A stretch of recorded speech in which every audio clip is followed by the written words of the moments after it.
we want to welcome everybody here.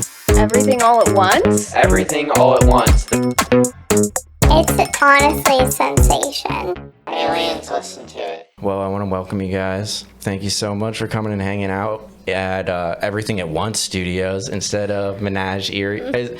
I've been wondering how I should say this. If I should say Menajerie or if I should say Menajerie. We say Menajerie. Menajerie. Yeah, we'll set the record straight here. So we get that question a lot. Yeah. And it's a good question. We chose a confusing name. Right. And we have we for a while used to capitalize the E. And so people would be like, oh, Menage. Eerie. Right. And I see why you would think that. And that's on us. It's like the old, what was the name of that thing you do? Mm-hmm. The movie about Eerie. The Oneaters. Yeah. No, it's the Wonders, Yeah. My middle school or elementary school self really wants it to be Menagerie. Menage. Yeah, exactly. Yeah. Nice and fancy in French. Jess and Nick, it's so cool to have you here. Thank you for having us. Yeah. This is awesome. Yeah, we're super excited about this. We've known each other for a while now, and you guys are out there doing big things with your recording, video production, sound production studio here in Erie. How did it get started? Well, when I graduated college, I went to film school. I came back to Erie for a little bit, thought I needed to, go out to LA, do the big thing, or New York, or somewhere like that. But, was just kind of getting my bearings after graduating, figuring out what I wanted to do with my life. And I had done an internship out in LA for an independent production company out there. And yeah, it was really cool. But I just had this feeling hey, this market is extremely competitive. And I feel like, one of my film professors said, the film degree is the next business degree. Video, content marketing, everything's going digital. Everybody and everything is going to need video content. And so I felt like Erie was a wide open market. Mm-hmm. I had a passion for it, but, had no idea really where to start. But I come from a family of small business owners. My dad ran his own business, so did my grandfather and my aunt. And so I kind of already saw how that could work a little bit. And, at the time living at a home and decided... Minimal expenses? Yeah. And, I was working at a car dealership in the service department and, just nothing but, time on my hands as far as free time went. But I knew I, wanted to do something in film. And so I set up a studio above my parents' garage. And at the time, Nick and I were dating again at the time. After leaving Round two. A long legacy, but we don't have to get into that on this podcast. Yeah, but different podcast. Different podcast. But anyways, Nick and I were dating, and he had gone to school for business. So, I'd never taken a business class in my life. So I was like, how do I get an LLC or, do any of these things? And so Nick was able to help me with that. At the time, we were somewhat adamant about not actually working together because we were like, we're boyfriend and girlfriend. Yeah. That sounds That's way too dumb. much. Yeah, that's the We're not even married yet, and we're going to start a business together. Right. Yeah. That seems like a huge commitment. Right. So we, generally did things a little backwards. But as things started going, I started making different connections in Erie. At the time, the Erie Reader was pretty young, and so I was doing photography for them, just certain articles, things like that. But that led to me making connections in the Erie community, and that really was the seed of all of that. And then eventually, after about year one, my dad was very adamant as far as, get out there, knock on doors, and push this. Hard sell, and cold calling. And, I did that for a while, and it really was terrible. I A lot of hate- rejection. Oh my Cold calling is the gosh. worst. I've had a lot of really good luck, but I think people just want to come on a podcast. Yeah, Well, and it's- you're not like, they don't have to pay to Right, be here. yeah, right, And yeah. for me, I look like I'm 12 and I'm like selling Girl Scout cookies. And I'm like, feel but that. do you want That's to why I gotta fork keep out my like facial hair. $800 right now? To make a video Yeah, for you guys? they're like, who are you? So what did your first projects look like? So they were actually virtual tours. Yeah, so for like houses? Well, Well, for businesses. Okay. For Google. this was it was weird because right after Jess started the business, I think you were doing it for maybe 6 months, and at the time, I was working at like Romelo's or something. I don't know. And then I got my real estate license, and nothing was really clicking. And I was like, well, I'll just join you, and Yeah. we'll just see where this goes. We'll both fail together, but at Yeah. least we'll have Yeah. fun doing something we like. Exactly. But I found on Craigslist there was an ad to become a Google photographer. Okay. And I was like, what? Who's this? Like, that work for Google? Sure. Yeah, that's that a dream, sounds right, awesome. for a lot of people. And so I sent it to Jess, and she went through, there was like a certification process. And it was actually really good because you had to have an LLC. You had to have all the proper paperwork. You had to have an EIN number. Like, Insurance, all that. you had to have general liability insurance, like all this stuff that I was like, oh yeah, I guess that is a You thing. need that for a business, right? So that actually helped like formalize Menajerie as a business if we were going to be out there representing Google Right. as like a Google trusted photographer. That's what they were called at the time. Cool. But yeah, it was like you did a car dealership. I Yeah. think. So my dad actually works in the car business, Mm-hmm. and so the first initial clients were, some of his clients that he was like, hey, Virtual tour of a car dealership. yeah. Sure. So It's and something. I Yeah. had been working at a car dealership before that. So yeah, kind of started in kind of a really niche thing, but then that kind of that got the foot in the door for other things. Hey, while I'm here doing this virtual tour, maybe I'll get some, headshots or some photos of the dealership for you to use on your website. Yeah. And, kind of led up from there. But yeah, the first couple of years, it was a lot of just really, putting yourself out there. But what really got the ball rolling was attending networking events. Okay. So Just meeting people. yeah, like just Yeah. getting out there and being a part of the community. And Erie, and I don't know if this is necessarily the right way to do it in every market, but Erie is definitely a town that everybody kind of knows everybody, and they like that. You like to go into the restaurant and like know the waiter or the owner, or go into the coffee shop and your barista.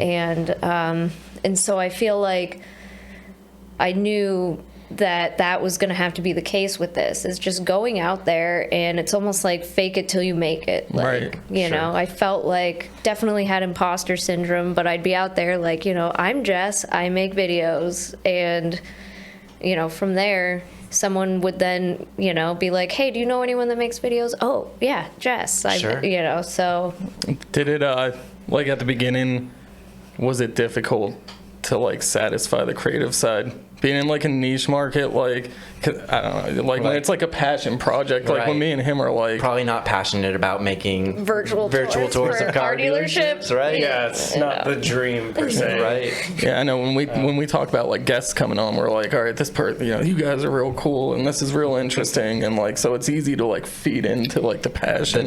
Well- and your desire to want to do it. there was, so another passion I have that I think really is what the key to this is this sort of like, I want to beat the system and stick it to the man kind of Hell yeah. thing, where like I didn't want to work for anybody. And so even though some of those jobs aren't even to this day aren't always necessarily like the creative passion project side of it, I really enjoyed being able to say, like, you know, I earned this on my own, and, you know, this is something. Made Absolutely. something from nothing. Yeah, made something know? from nothing. So even those first few clients, there was like a rush of just like, oh my gosh, I'm getting paid, and I'm doing it. I- For me. And I made this up. and I didn't have to show up to a job I did not like for Right. 8 hours Or to make- hope for a paycheck. Yeah, You know? or get paid that hourly, and when Yeah. somebody else is taking the lion's share for your work. Sure, sure. And I think that's really cool. And I like how you brought up the community aspect of this whole thing, because I think Erie is really interesting in that way, because it's like just big enough that it's like a city and there's lots of people and you don't know everybody, but also small enough that you feel like that level of connection and that level of community and want to be a part of that, especially with like local businesses and who we choose to support with our dollars, you know? Yeah. Oh, 100%. And I feel like during this time, too, there's been a huge transition in philosophy of this, you know, for lack of a better term, this old Erie way of things and this new Erie way. And I feel like what we've seen as we've grown is a lot more community and collaboration, and in all areas, but I think, you know, the arts in specific, whether it's music or, you know, traditional arts, like, you know, we started this and we were one of very few people doing this, but Right. there's like I said, it's a wide open market. There's room for all of us. Plus, some of these bigger projects require building teams. And so, you know, I really am a firm believer in community over competition. No and doubt. if we want Erie to be recognized for that and the creativity that I see here, then I think that, you know, we have to, you know, build it up together. Right. We've talked about this a lot with like a lot of our guests, how the old feast or famine / competition mindset is no longer a thing, and everybody kind of works together, and there's more than enough food at the table for everybody to be able to eat. Exactly, exactly. And, you know, and I really do feel like, you know, Erie, it's a special place in that regard, because, you know, like you said, it's a big enough city that there's still plenty of people out there to meet and things to do, but small enough that, you know, it's like a family. Like, we got to take care of each other. Right. No doubt. Do you guys? Did you guys like have a moment? I was thinking about this when you were talking earlier. Did you guys have a moment or like a certain period of time where you went from like the, oh my God, is this going to work? Is this going to work? To like, now you guys are facilitators to like the growth in this Huge community, stuff, yeah. you know, like, You know, the fear of everything falling apart, I don't think it ever goes away. Like, even though we're almost 10 years in now, like, there is the thing in the back of your head that you're just like, this could all evaporate at mean, any a second. Pandemic definitely Yeah. gave Yeah. us. You know, Yeah. like a Yeah. glimpse into like how the rug could be pulled out from underneath you, and, you know, everything could fall apart. I think in the beginning, that's like a constant fear, is you're just like, you know, I don't think this is going to work. What if we don't get another client? What if this client we're doing right now is the very last one we ever do? Oh, and you know, no. you're just getting in your own head about it. I think eventually, I think you just get used to the waves, and you're just riding it. You're like, you know, this month we're at the top, and, you know, you like top of the revenue, and then next month we'll have no clients. It just, you Yeah. know, there's so much variability, flow. but yeah, you just kind of learn to kind of go with it. Go And with the in flow. those slower times, that's when you got to be like, okay, now what can I do to work on the business? You know, whether it's updating the website or YouTube channel or the things you don't have time to do when you're really busy. So rather than sit there and be scared, you know, Right. what can you do actively to work on it? Yeah, work on the business. But rather than I working do- in the business. I know that's like a big thing, but it's very true. But Like, we've never taken out any sort of like startup capital or business loan, and you know, and even though we had the, you know, mental and emotional support of our families, which I appreciate. Sure. I mean, they were like, hey, if this doesn't work, like, you know, We're not on the like on the we're hook for not, this. oh yeah, Yeah, we're you guys are not getting front jobs. the bill. Like, you're Right. going, Yeah. you know, there was none of that, which I appreciate that because that, we really did have to put all of us into it to make it happen. During those slow times, do you get like personal projects that you get to work on? Yeah, or we start entire new companies because we're, That's a pretty cool point to be at. Yeah, I mean, I definitely think there's an addiction that you get to, like, starting a business is like the best part. I feel like is that passion for that, like, how creating a new project. Yeah, creating something from nothing. Like, as scary as it is, like, that's part of the thrill of it. You're like, is this gonna work? Like, I don't know. This is totally new. Blah blah. There's a rush you get from that. That, like, 10 years into a business, you're like, okay, yeah, this works now. Like, how can we, Adapt get that and change and grow? Yeah, and like get that feeling again of like starting from the bottom. Well, the other thing too, excited, Yeah, you're like with Menagerie is like, we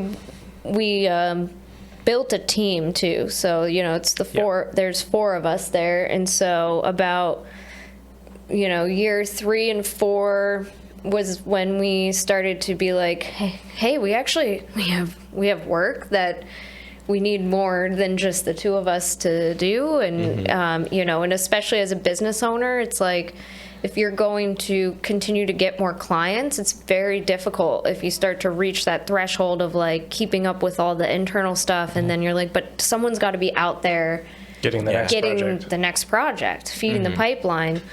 And so we actually work with Nick's sister, my sister-in-law, Leah. And she came on when she finished school at Edinburgh in their film program. Cool. And then Greg, who's also still with us, was our first intern. And, he was awesome, fit right in. And, now he's part of the family. Yeah. So. Nice. Here we go. And I drive by your one sign all the time. I just realized it was you when I was creeping on your guys' websites earlier. In Little Italy? No, the one on Peach and 26th Street. Peach and Isn't that you guys, the guy with the wiener dog? Oh, yeah, the Yankee Honda. I was like, wait, we have a billboard somewhere? I didn't know that. I mean, it's probably not your personal billboard, but like your guys' One of our word. clients, yeah. So we actually don't do their billboards and stuff. We only do their The their commercials. Oh, okay. Well, yeah, Okay. we've been working with Bianchi Honda. They're one of our first like clients. ongoing clients. We probably started working with them about 7 years ago.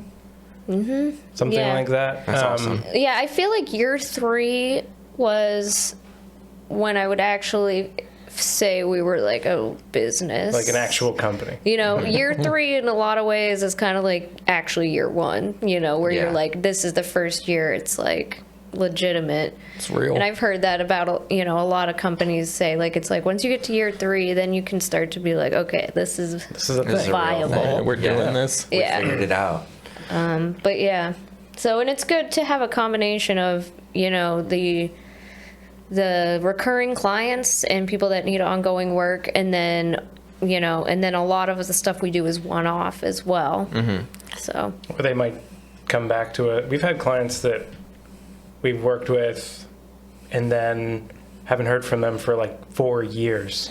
And then they'll be like, hey, do you still have all the project files from that thing? Like, Right. I think we want to do something new, but just wondering if you still have that stuff.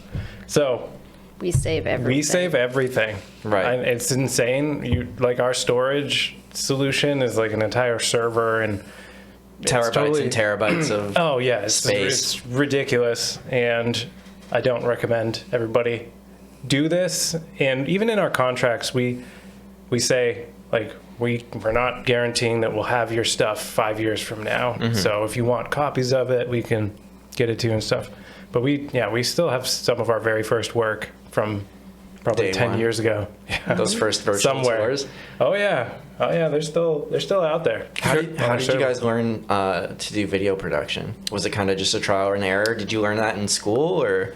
Well, you went to film school. Actually, everybody on our team except for me Went to film school. went to film school. Like they, But know what they're even doing. in high school, you and I would like make videos and stuff for school projects, and And like for me growing up, like we, you know, with my cousins and siblings, we would just like to, you know, borrow the camera and, you know, videotape make stuff. movies. Right. Yeah. I feel like I got into this passion way late in life. Yeah, It's never too late. It's never too late. Never though. too late for anything. Right. I was just thinking, I was laughing because me and him just watched one of my old high school videos from yeah. Academy, so that made me think of that a little bit. Yeah. Oh yeah, that's the best. Yeah, I thought I was going to be a big acting superstar, but Here we are. here we are now, building back up again. It's never too late. Where did your guys' name come from? Menagerie? You guys had to have picked that early on if you're making an LLC. Jess picked it. Yeah, it's so, fun fact, one of my nicknames within my core family is Naj, Okay. and it doesn't really mean anything, and it has its like own spelling and everything, but it's like kind of an inside joke and things that I do whenever I'm like anything from like being like kind of annoying to like also just like, you know, if I decorate my room, it's Najgy, or okay. if I'm doing something, oh, you're Najing. And so it kind of It's a way of being. it's a Right. it's a way of It's a lifestyle. yeah, it's a lifestyle. And so but I really liked the word menagerie, like with the traditional spelling, because you know, I think a lot of times on a film set, it's like a bunch of animals like For running sure. around, and you know. But then I chose to spell it with a J, which is the French spelling, because it has the word nage. So it in is menage. Menagerie. Yeah.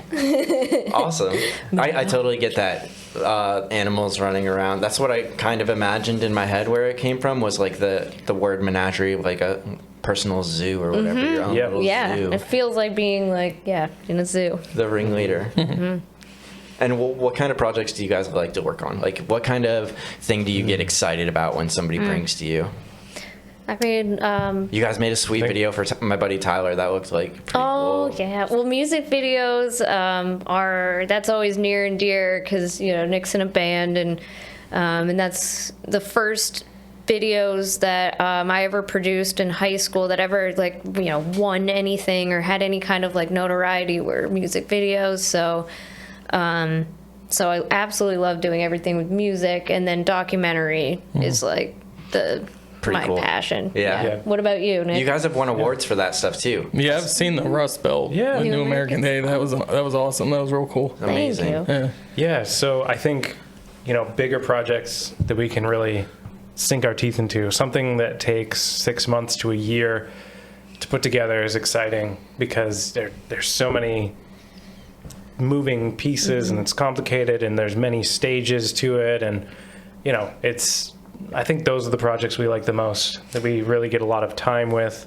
to think about and put together. And Yeah, so there's going to be a new project of ours coming out that we did with the Hagen History Center. It's about immigration in Erie. And Interesting. they gave us, so, you said you saw Rust Belt, New Americans. Well, this is somewhat, in a way, kind of like a 2.0 of that in a sense, but this one is actually geared for Erie City School students.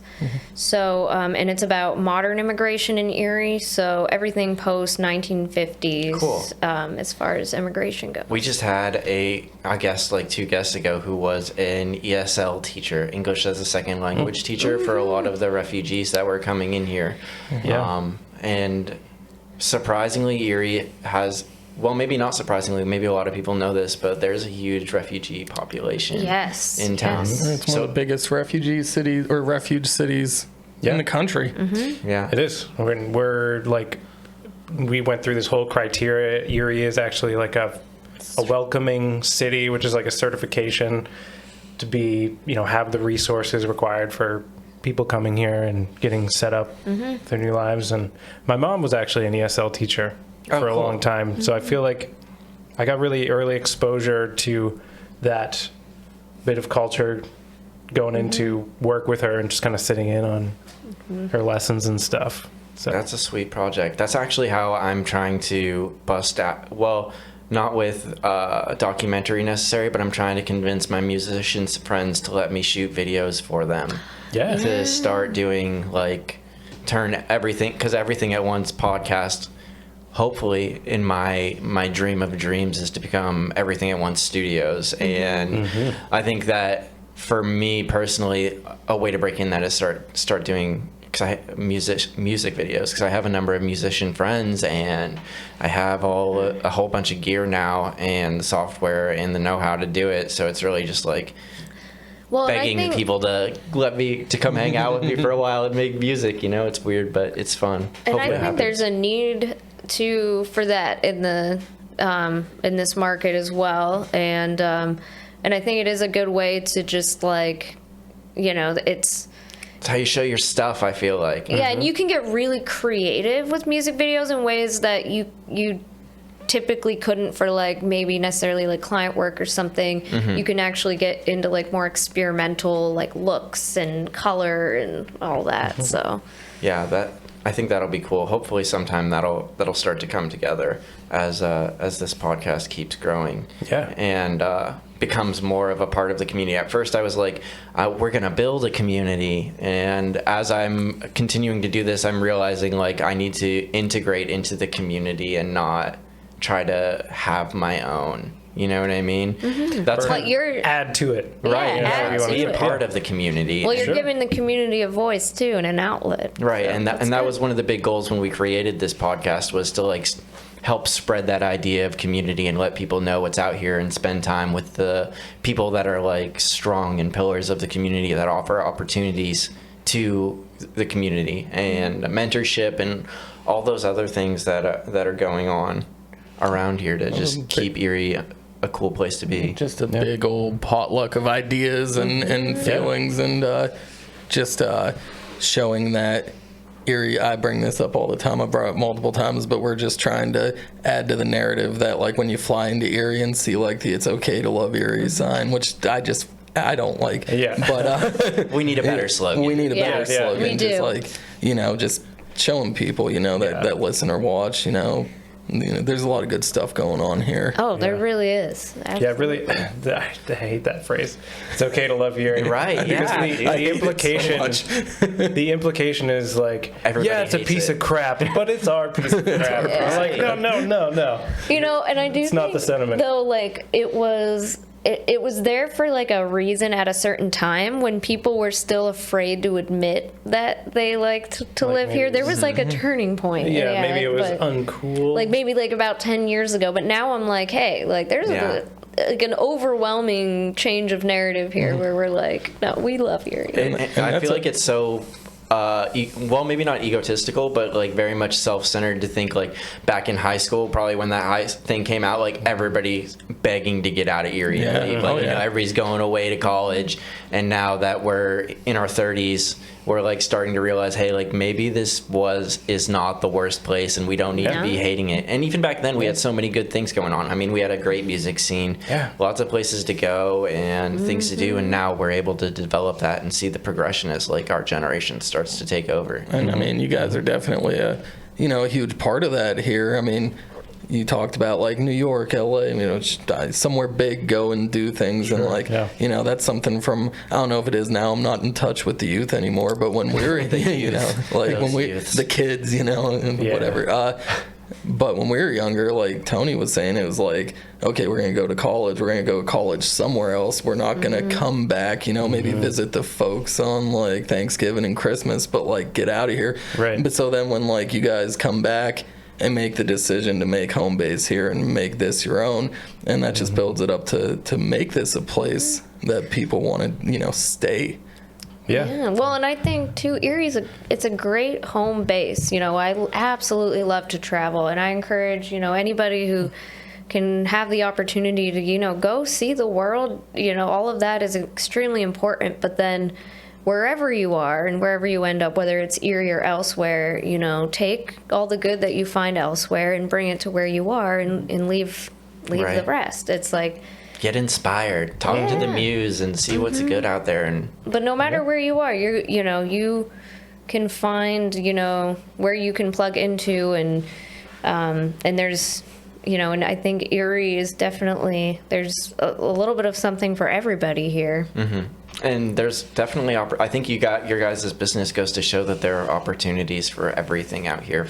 And like the other, like you guys have your studio. Now I see like other people starting to pop up. Like people are making movies out here now, like good movies. And I think that's super cool to think, because nobody ever thought of Erie as like a place where we would need a film studio. Right. Yeah. And, and that's the thing too. It's like, one of our good friends, had said before, you can, like some of these larger cities that are very well established, he calls them finished cities. Like that's a place that you can go and, you can plug in and, and be a part of what already exists. But, if you're someone that likes to build and create, then, somewhere like Erie that is an unfinished city, you can actually come here and there is space to do that. You don't see a film studio, make one. You don't, you want to see like this kind of podcast being made, you go out and you make it. Right. And then you add to the culture versus, but it's okay if you're the type that wants to participate in an existing culture too. So yeah, both are good. And I like how you call it an unfinished city, because I feel like there is a lot of opportunities. And one of the things that I like was meditating on recently was actually like making your own opportunities, because a lot of times people are like, oh, you need to take advantage of the opportunities that you're given and stuff like that. But sometimes you need to go out and make your own opportunities and put in that legwork and get out there and just do the damn thing, do the damn thing. Yeah, sometimes, the whole fake it till you make it, like, there's some truth to that, like, if you go out there and you're like, this is what I'm going to do, and you just start doing it, things do, whether it's through the universe or whatever, like, things start to just happen for you if you're putting in the work and you're showing up and, you're giving it your all, like, things, like, weirdly work out. Yeah, there is like a weird... A lot of times. Do you guys believe in law of attraction? Well, I was going to say, like, it's like, I don't know, like, whether it's like a belief in one thing or another, but there definitely had to be some sort of faith in something in order to be able to sleep at night, because I feel like, and a big part of it is growing within your means. If you are just starting out, someone could give you all the money in the world and you could have all the equipment you wanted and everything, and you'd be like, I have no idea how to use any of this. I have no idea what I'm doing.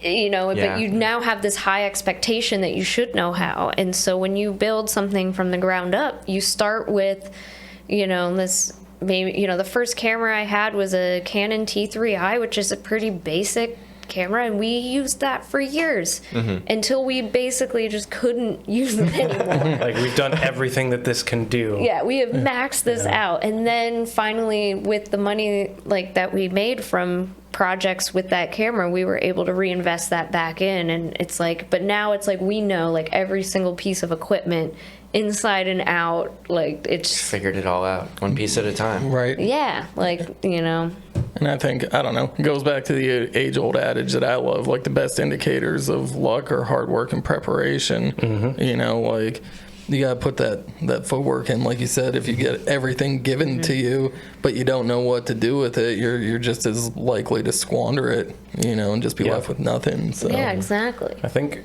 the struggle is useful. Like early That on, builds starting character. the business, like not having everything you need right away.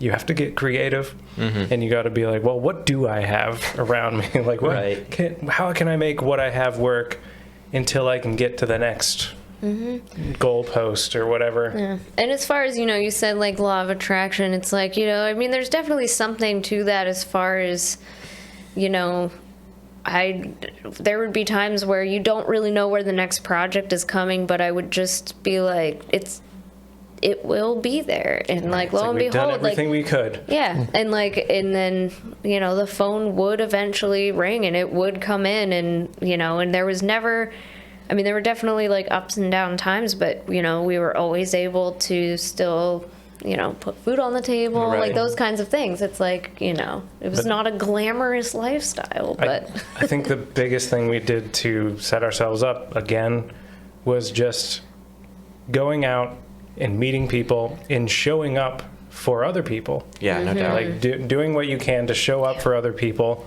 Because I do think that there's a little bit of like karma or whatever it is out there, that like if you put out good deeds into the world, either that people see that and reciprocate it, or whatever it is. I think showing up for other people, gives you that opportunity. opportunity. We try to do that with a lot of our guests too. Yeah. You know what I mean? The people that come on, we support their businesses or go to their shows if they're musicians, buy their books if they're an author, whatever it is, it's all part of being that community and supporting each Absolutely. other. I think it definitely, is exacerbated if you're a business owner or a public figure, or, some. You can be like, these guys are fucking jerks, like they did work for me, but then they were just assholes to us, like that's not a good way to do Being things. a good person definitely goes a long way. People definitely want you to be pleasant to work with. It definitely helps. So you guys just got back from a trip too, speaking of traveling. What were you guys doing out there? Other than enjoying the trip, I'm sure. Yeah, so I think I alluded to this earlier, but we're kind of addicted to starting new ventures in a way. So we actually have teamed up with a good friend of ours, Brad Triana, who owns both studios. And he's woodworker, metalworker, does like physical stuff. And cool artist. Yeah. And your drummer. And he's our drummer, and he's And also cousin-in-law. married to my cousin. So, it's all together. It's pretty close. Yeah, exactly. We recently had an opportunity to put in a bid together for a public art sculpture, and we wanted to do something really unique where we have kind of seen and we've experienced a little bit of this projection mapping. Where, if people are familiar with the Van Gogh immersive experience, that's like projection mapping. So it's kind of been around, but I don't think Erie's really tapped into this as much as it can. And so we decided to put together a proposal where we do sort of a immersive sculpture where we bring these elements together. And it actually worked out, and we got the contract. So we started a new venture that we're calling Liquid Light Factory. Check them out on Instagram. Yeah, and there's the website. We have an Instagram and a website, and Jess has been posting little sneak peeks of a very first installation we've been doing. They look super cool. We're actually gonna put some on this video too. Oh, yeah. Dreams are made of this. Who am I to disagree? Travel the world in the 7 seas. Everybody's looking for Talking about right here, but it looks like really awesome It does stuff. look cool, yeah. Thank you. So and like speaking of new things happening, so the installation that we're working on right now is going to be held at Feed Media Art Center, which if you haven't heard of it, it's because it doesn't really exist yet, but it is. I was wondering. Yeah. So an old Erieite, Benton C. Bainbridge. He grew up here, and he went off. He lived in New York, and and all over the place. He ended up buying a building in downtown Erie, where he hopes to house a media art center. And so right now, this building was it was an old furniture store. It's the old Sanner office supply. Yeah. But it was in Between Calamari's quite and- in disrepair, and he's very nostalgic of the actual history behind the building and everything. So he's restoring it, back to its former glory and preserving as much of it that he can, as far as just from a historical It's a big context. building too. It's huge. quite Building. several floors, but it's amazing what he's doing there. But we wanted to develop this concept before, while we're trying to figure out how we're doing the sculpture and everything. So we created some prototypes and asked if we could do a pop-up installation there to kind of work with some of our ideas. And he was willing to allow us to do that. Yeah, so to bring that back around to your original question, why did we go to Europe? So as part of our research and development, we're doing this prototype thing, but we also went to like the largest light festival in the world called Signal Fest. Signal Fest. 10th annual Signal Festival. Yeah, in Prague, Czech Republic, and we went there for a few days, and the festival kind of lasts multiple nights, and you walk around, and they project on like the side of these old, 1,000-year-old churches, and do crazy things with lasers, and they did a lot of stuff with like AI and all these robotics, and Yeah, it was really cool to see, like, I never really would have thought, in high school, like the robotics team and like those kinds of things that they're building could be applied to, art in a way that, it was really cool. Yeah, Do you guys get hands-on like that in the development and building of these things? Oh yeah, I mean, we Yeah, I mean, Brad is like the mastermind. master, foreman. the foreman for that. But both he of tells us cut here and do this, Right. and we all have an interest in a little bit of all of it. So Brad actually had studied abroad in Prague and studied photography as well. So he's also familiar with the visual side of things. He's the one that was like, hey, there's this thing called Signal Fest in Prague. Well, we let's should go. Yeah. And we're like, yeah, Sure. let's do it. But it was really helpful to be able to just see what this It's possible. out there, and it was neat because it's international artists were represented there, so getting to see all of that in one place was neat. So At the highest level, known Yeah. to man too. Yeah. That's serious. Yeah. it's- So yeah, I mean, for anybody listening that does want to kind of check out what we are working on December 16th, Friday, it happens to be gallery night as well. So if you're out Yes. about downtown, from 7 to 9, it will be at Feed, which is 1307 State Street. So right by Calamari's Okay. in the adult mart. That's In the adult mark. I know where that is. No. Oh, okay. Now we can find it. in the Yeah. Democratic headquarters. So it's like Democratic headquarters, Feed, Adult Mart, Calamari's. It's a great very block. strange block, but we like it. Erie's weird like that. Right. It sounds really cool. I'm looking forward to it. I think it's going to be real neat just from the videos that I've seen.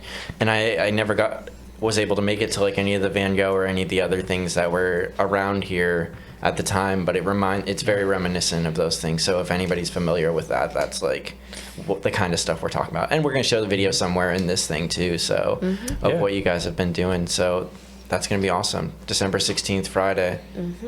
Yeah. So, And eventually you're going to make like a bunch of these installations for this whole giant building, or well, the concept for it are these towers that we projection map onto.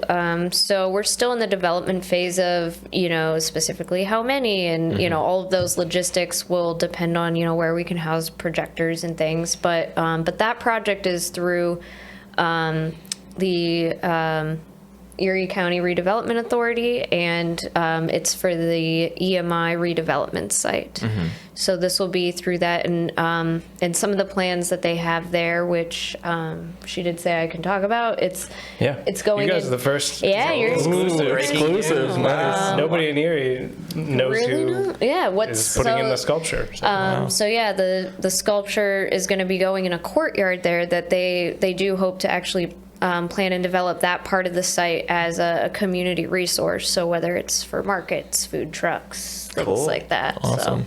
So, awesome. Yeah. So what you guys are describing reminds me of, or like in my head, what I'm imagining is the place in Vegas that starts with a wolf, or like something like that. Meow Wolf. Meow Wolf, and the place in Columbus, Oddworld or Underworld, or someplace like that. Yeah, but that's and the kind of so- vibes I'm getting when you guys are describing it. Yeah, and that's on like a, obviously very like super pro high level. Yeah. Massive Well, scale. you guys are pros, dude. We'll get there, but that's the idea, is these sort of these immersive experiences that kind of That's so cool. put together things that are real and digital and can create sort of these I don't know, these overlapping worlds. Another place too that people might be familiar with is like the Mattress Factory in Pittsburgh. Pittsburgh, yeah. That is very much these sort of immersive installations.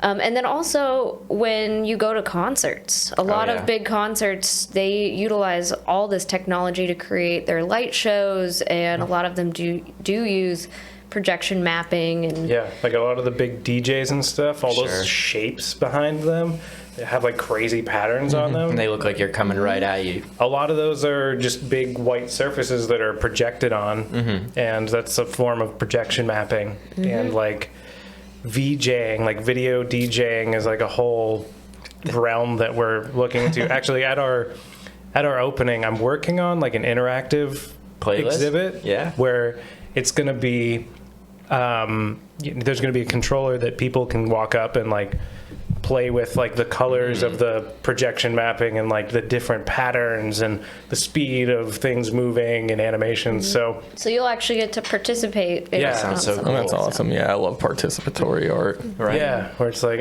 you designed the show. We You just know, saw Legally Blonde, the musical, on Broadway the other night, and I feel like they probably, like Broadway probably uses a lot of this stuff too, like in the plays, the projection mapping for the background and stuff, especially when you're trying to make scenes that aren't like readily available on a stage, you know what I mean? Yeah, and so the funny thing is, before we even got into this projection mapping thing, I had started going down this rabbit hole of what's called virtual production. So if people have seen the show The Mandalorian, Of course, yeah. you know, they didn't film it all in front of a green screen. They actually had this gigantic room that was all screens. So instead of like green screen and then in the editing program you take the green out and replace it, this is actually like live rendered backgrounds using a video game engine that actually uses something called Unreal Engine. Unreal which is- 5, that's Unreal the, 5. That's the hot one. So it uses that. It's incredible too. Holy shit. Yeah, so it uses that. So the person that's filming, there's no green screen. You actually see the background, and the actors are actually in the world. Very immersive. So That's I wild. started looking into that and like researching. I started learning Unreal Engine and doing that stuff, and then projection mapping kind of can have this, you know, sister relationship with that, where you're creating these other worlds in real life that can then be turned into, you know, a video or something down the line. It's a very weird area, but it's super cool. My inner nerd is like freaking out right now. Like, I'm pretty excited too. it's so cool. Yeah, there's so many possibilities. It's like you're in the video game. Yeah. You know? Yeah. But Someday down the road. This has been super cool. yeah. I'm super excited for you guys in this project. I am too. I think it's going to be amazing. I can't wait to check it out. I can't wait to see more stuff from you guys. And we'll see you December 16th on Friday. Yeah. What time is it start at? Ours is from 7 to 9, and then gallery night I think it's like 6 to 10 elsewhere. So also it's always a good time to be downtown, you know, Erie Right, on those checking all that nights. stuff out. Yeah, there's Support your galleries local artists. all down State Street, so you can just bop. You know, PACA probably usually does something. Right. City Gallery. Yeah, City Gallery. Steve will be Trahosky over open. there is great people. You know, where we'll be, and then of course the art museum. So you could just go right down State Street. and I have, know like, Sage 4 or 5 galleries. In Griswold Plaza, Sage Dance Collective will be doing Yeah. something. Oh, cool. Nice. I should bring that painting. You're painting? My painting. I should try to sell it. You think so? There you I made a bunch of prints of Dave's headshot that he got painted for him last Christmas. It was almost a year ago. It was almost a year ago. I knew the Nice. artist that was painting it, and sneakily behind his back, I had her give it to me first, and I made a bunch of prints and like sold them out, and I like sold like 5 copies of it to our friends, and there's one on my kitchen upstairs too. It's hilarious. Nice. We could definitely Yeah. hustle those You down should be there. slinging some headshots. Yeah. I just And wanted. sell the original. I just wanted something to put above my mantle, you know, not like not a super ego thing. It wasn't supposed to be like 10 copies out in the world, Yeah, but a bunch of people have them. They're very proud of them. It was a hot commodity. We had a white elephant that I brought it to, and it was like one of the top traded things. Everybody wanted this headshot of Dave. So if anybody wants a hit us up. Everything at Once Studios on Facebook. We got lots of them. Nice. But anyway, thanks you guys so much. Yeah, we'll see you on Friday. Yeah. Hopefully all of the people out there listening will come and check it out. Thank you, everybody, for listening. We appreciate you guys so much. You mean the world to us, all of our intergalactic, interplanetary, international, and especially the local listeners. That's right. We love you guys. Thanks again. Thanks for having us. Thank you. Bye. Later.